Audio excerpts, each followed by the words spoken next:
एके ने बोल तो दिया था स्वर्णा से कि वो बहुत सारे पैसे कमाकर अपने परिवार की जिंदगी पहले की तरह खुशहाल कर देगा, मगर उसे ये पता ही नहीं था कि वो ऐसा कैसे करेगा।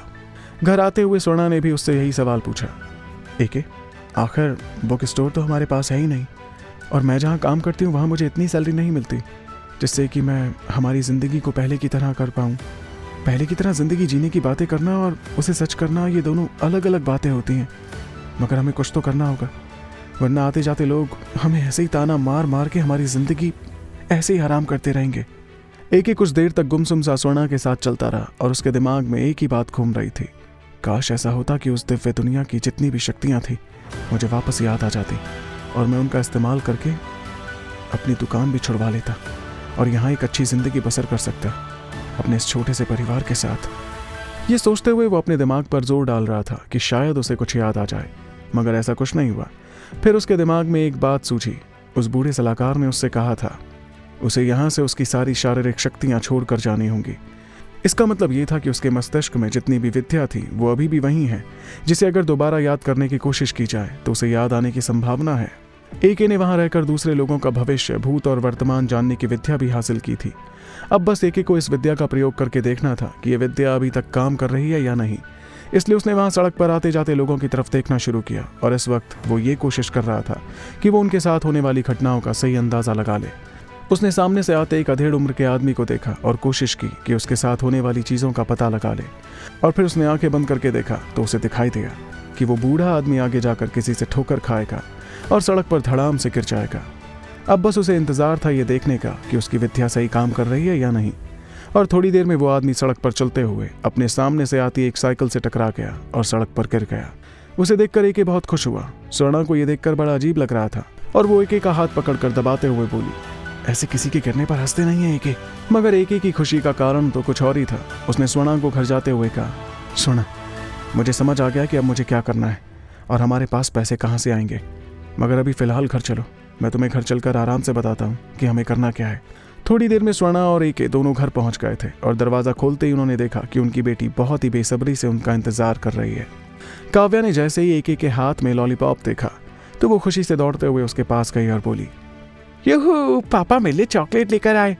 पापा आप ना सबसे बेस्ट पापा हो। अपनी बेटी के मुंह से पापा सुनकर पहले तो एके को यकीन ही नहीं हुआ कि उसकी जिंदगी में इतना प्यारा लम्हा आया है जब उसकी खुद की बच्ची उसे पापा कहकर बुला रही है। एके ने आगे बढ़कर बड़े प्यार से अपने बच्चे को गोद में उठाया और उसके गालों को चूमते हुए कहा, बेटा पापा तुम्हारे लिए रोज चॉकलेट लेकर आएंगे और तुम्हें चॉकलेट के लिए उदास होने की कोई ज़रूरत नहीं है। काफ़ी देर तक अपनी बच्ची के साथ खेलने के बाद एके ने स्वर्णा से कहा, स्वर्णा हम बाहर चलते हैं, बाहर चलकर मैं तुम्हें बताता हूँ कि हम आगे पैसों का इंतज़ाम कैसे करेंगे। उसके बाद एके और स्वर्णा दोनों कमरे से बाहर गए और घर के गार्डन में टहलते हुए एके ने उसे बताया, स्वर्णा मैं जहाँ भी इतने सालों तक था वहाँ से मैंने ज्योतिष विद्या सीखी है जिससे मैं लोगों का भविष्य बता सकता हूँ। मुझे लगता है कि हमें इस चीज़ का फ़ायदा उठाकर लोगों का भविष्य बताने के लिए एक ऑफिस खोलना चाहिए जहाँ हम लोगों का भविष्य बताकर पैसे कमा सकते हैं। स्वर्णा ने कहा, ऐसे तो बहुत सारे लोग हैं जो दावा करते हैं कि वो भविष्य बता सकते हैं, और अगर हमें ये बिजनेस करना है तो उसके लिए ये ज़रूरी है कि लोग हमारे बारे में जाने, पहचाने और बातें करें। स्वर्णा की बात सुनकर एके ने कहा, मेरे दिमाग में भी सबसे पहले यही बात आई थी, इसलिए मैंने सोचा कि पहले तुमसे इस बारे में डिस्कस कर लूँ, फिर कोई फैसला करूँ। स्वर्णा ने इधर उधर देखकर कुछ सोचने की कोशिश की। तभी उसके फ़ोन पर एक मैसेज आया। उसने फ़ोन निकाला तो वो रिचार्ज का मैसेज था, मगर अपना फ़ोन हाथ में लेते ही उसे एक आइडिया आया और उसने तुरंत एके से कहा, एके तुम अपने ऑफिस खोलने के बारे में प्लान करो। मुझे पता है कि लोग हमारे बारे में बातें कैसे करेंगे। मैं तुम्हारा काम और तुम्हारे कस्टमर के बताए हुए फीडबैक सोशल मीडिया पर पोस्ट करूंगी, जिससे लोग हमारे बारे में जानने लगेंगे और ऐसे में हमारा बिजनेस बढ़ सकता है। अब हम बाकी की बातें कल करेंगे और तुम ऑफिस की चिंता मत करो। मेरी एक दोस्त है जिसका फर्नीचर का बिजनेस है, हम उससे कोई एक पुरानी टेबल और एक दो कुर्सियाँ ले लेंगे और अपने घर के बाहर ही सड़क पर अपनी स्टॉल शुरू कर देंगे।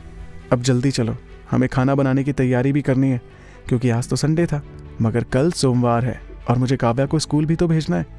उसके बाद तुम्हारे नए स्टॉल की ओपनिंग भी करनी है। इतनी बातें करके दोनों ने एक दूसरे का हाथ पकड़ा और खुशी खुशी घर के अंदर चले गए। मगर उनको कहाँ पता था कि उनकी खुशियों को ग्रहण लग चुका है, क्योंकि जब से स्वर्णा ने उन गुंडों की पिटाई की थी तब से कोई ना कोई हर पल उनका पीछा जरूर कर रहा था। उस सुपरमार्केट से निकलते हुए एक गुंडे को तो एके ने देखा भी था, और जब ये लोग घर के अंदर जा रहे थे तो वहां भी मोटरसाइकिल से गुजरते दो लोग दिखे थे। मगर सोचने वाली बात तो ये थी कि एके तो अभी अभी इस दुनिया में वापस लौट कर आया है, तो फिर उसका पीछा करने वाले लोग कहाँ से आ गए। घर के अंदर पहुंचने के बाद एके को एक तरफ खुशी हुई तो दूसरी तरफ इस बात की फिक्र भी सता रही थी, आखिर उस गुंडे ने ठकराल के नाम की धमकी उसे क्यों दी और सुपरमार्केट के सामने वो उसे घूरता हुआ क्यों जा रहा था। खैर, उस दिन तो पूरी रात उन लोगों की मजे मजे से गुजरी, क्योंकि पूरे टाइम एके अपनी बच्ची के साथ खेलता रहा और वो लोग आराम से खाना खाने के बाद रात में सो गए। सुबह उठने के बाद बड़े प्यार से स्वर्णा ने काव्या को तैयार किया और उसकी स्कूल की वैन आने पर उसे स्कूल भेज दिया। उसके बाद उसने एके को जगाया और वो लोग तुरंत तैयार होकर अपनी दोस्त के पास चले गए। जैसे ही स्वर्णा की दोस्त ने एके को देखा तो बड़ी खुशी से स्वर्णा के गले लगकर बोली, आखिर तुम्हारा विश्वास काम आया स्वर्णा। देखो, तुम सबसे कहती थी कि तुम्हारा एके लौट कर वापस जरूर आएगा और आज तुम उसके साथ मेरी दुकान पर आई हो। बताओ क्या चाहिए तुम्हें, मैं क्या मदद कर सकती हूँ तुम्हारी। स्वर्णा ने हिचकिचाते हुए कहा, दरअसल मुझे और एके को एक स्टॉल खोलनी है जहाँ एके लोगों का भविष्य बताने वाला है, क्योंकि हमारे पास कोई और चारा नहीं है अपनी ज़िंदगी को सही करने के लिए, और एके भविष्य बताने की कला सीख कर आया है। क्या तुम मेरी मदद के लिए कुछ कर सकती हो प्लीज़। स्वर्णा की दोस्त ने तुरंत उसे अपनी दुकान के अंदर इशारा करते हुए कहा, अंदर जाओ और तुम्हें जैसी टेबल और कुर्सियाँ पसंद हैं अपने हिसाब से चुन लो, और दोबारा कभी दोस्ती में प्लीज़, थैंक यू या सॉरी ये सब बिल्कुल मत कहना। इतना सुनते ही स्वर्णा ने अपनी दोस्त को गले से लगाया और उसकी आंखें छलक आईं। स्वर्णा और एके वहाँ से अपनी ज़रूरत का सामान लेकर वापस अपने घर के पास पहुँचे और अपनी स्टॉल के लिए एक अच्छी सी जगह चुनकर एके वहाँ बैठ गया। स्वर्णा ने अपने हाथों से एक कीबोर्ड भी पेंट किया जहाँ पर उसने स्टॉल का अच्छा सा नाम दिया और सारी इन्फॉर्मेशन लिख दी, यहाँ पर लोग अपना भविष्य जान सकते हैं वगैरह वगैरह। एके बड़ी उम्मीद लेकर वहाँ टेबल के पास खड़ा था और इंतजार कर रहा था कि कोई तो उससे अपना भविष्य जानने के लिए आए। तब तक स्वर्णा ने अपने सोशल मीडिया अकाउंट पर भी उसकी स्टॉल के बारे में पोस्ट डाल दिया था, जिससे आसपास के लोग जो उसे फॉलो करते थे उन सभी के पास नोटिफिकेशन जाने लगा और कुछ कमेंट भी आने लगे। मगर आसपास खड़े लोगों को ज्यादा दिलचस्पी एके से भविष्य जानने में नहीं थी, बल्कि स्वर्णा और एके को परेशान करने में थी। इसलिए वहाँ कुछ लोग स्टॉल के पास तो आते मगर अपना हाथ दूर से हिलाते हुए चले जाते। ये सब काफ़ी देर तक चलता रहा, मगर तभी वहाँ पर एके और स्वर्णा का एक कॉमन फ्रेंड आया। ये वो लड़का था जो कॉलेज में स्वर्णा और एके के रिलेशनशिप से सबसे ज़्यादा जलता था और हमेशा दोनों को नीचा दिखाने की कोशिश करता था। वो इन दोनों के स्टॉल पर आया और वहाँ आते ही एके को देखकर ज़ोर ज़ोर से हंसने लगा और बोला, ये देखो, ये है हमारे इलाके के लैला मजनू। अब इनके पास कोई और काम धाम तो बचा नहीं, इसलिए यहाँ बैठकर लोगों का भविष्य बताने का ढोंग कर रहे हैं। इतने दिनों तक पता नहीं ये महाशय अपनी बीवी को छोड़कर कहाँ गायब थे, और जब वापस आया है तो ये पाखंड लेकर बैठ गया है। स्वर्णा को उस लड़के पर गुस्सा आ रहा था, लेकिन तभी एके ने उसे चुप रहने का इशारा किया और देखते ही देखते उसकी दुकान के आसपास लोगों की भीड़ लग गई, क्योंकि वैसे भी मोहल्ले के लोग स्वर्णा को नीचा दिखाने के लिए तरह तरह की बातें करते ही रहते थे। जब एके ने देखा कि बहुत से लोग उसकी दुकान के आसपास खड़े थे, तब उसने मौके की नज़ाकत को समझते हुए उस लड़के से कहा, अगर तुझे मेरी ये स्टॉल पाखंड लगती है तो रख अपना हाथ टेबल पर और आजमा ले मुझे। अब भीड़ में खड़े होने की वजह से वो मना भी नहीं कर पाया और मजबूरी में उसे अपना हाथ एके को दिखाना पड़ा, जिसके बाद एके ने उसका भूत, भविष्य और वर्तमान सब लोगों के सामने खोल कर रख दिया। उसी मोहल्ले का होने की वजह से लोगों को भी पता था कि एके ने जो बताया उसके बारे में वो सच था और लोग एके के नाम की तालियां बजाने लगे। इस घटना ने एके को एक झटके में अपने मोहल्ले में लोकप्रिय बना दिया और वहाँ के सभी लोग एके के सामने अपना हाथ लेकर भविष्य जानने के लिए खड़े हो गए। सब कुछ सही चल रहा था कि तभी स्वर्णा के फ़ोन पर एक कॉल आया जो कि काव्या के स्कूल से था। फ़ोन उठाने पर उसके प्रिंसिपल ने कहा, आप जल्दी स्कूल आ जाइए, काव्या के बारे में आपसे ज़रूरी बातें करनी है। स्वर्णा ने ये बात एके को बताई और उन दोनों ने तुरंत अपने स्टॉल का सारा सामान वहीं छोड़कर एक ऑटो पकड़ा और स्कूल की तरफ चल दिए। स्कूल के दरवाजे पर पहुंचते ही दोनों ने देखा कि स्कूल के गार्ड ने काव्या को दरवाजे पर बिठा रखा है।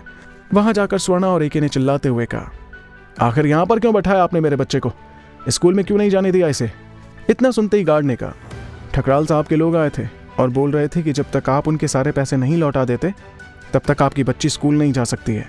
इतना सुनते ही तुरंत एके ने गार्ड के मुंह पर एक थप्पड़ जड़ दिया और चिल्लाकर बोला, आखिर है कौन ये ठकराल और उसकी हिम्मत कैसे हुई मेरे बच्चे के भविष्य के बारे में फैसला लेने की।